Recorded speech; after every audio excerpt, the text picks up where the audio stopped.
Austin Matthews and Connor McDavid continue their assault on the NHL record books. Yes, Matthews' heroics may be a little louder right now, but are they really any more significant to his team than what Connor McDavid is doing?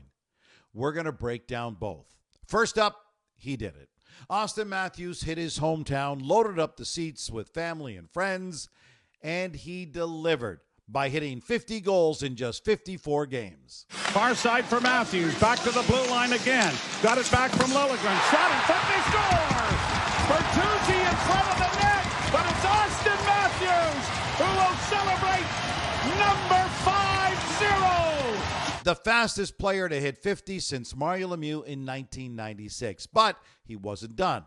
Matthews added number 51 in a rather unique way. He nearly took a puck in the face, and it ended up in the back of the net. I'll probably get yelled at for not shooting a couple of those, but it's obviously a special player. We're lucky to have him. He's in his hometown, a lot of people here, a lot of family, a lot of loved ones. He's meant a lot to this city, so to get it here, it's pretty special. With that, Austin Matthews now becomes the fastest U.S.-born player in NHL history to score 50, and second place wasn't close. Kevin Stevens did it in 62. Other key math and stats on this incredible run. Here's a stat for you. Matthews is now actually on a better pace than Timo Solani and Alexander McGillney were when they each scored 76 in the 92-93 season. Why do I say that? Because the year they scored 76, teams played 84 games, not like the 82 they play now. Matthews hit 50 in 54 games. Solani didn't score his 50th until his 63rd game. While Matthews was doing that, Connor McDavid continued on a tear of his own, also carrying his team, also making history. McDavid just accomplished something that was only previously achieved by Gretzky and Messier.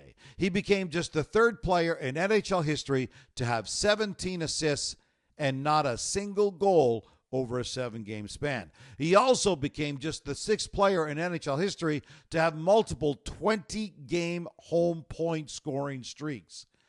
The other 5, Gretzky, Lemieux, Lafleur, Orr, and Bossy.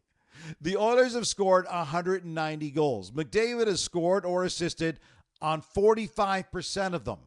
Let that number sink in.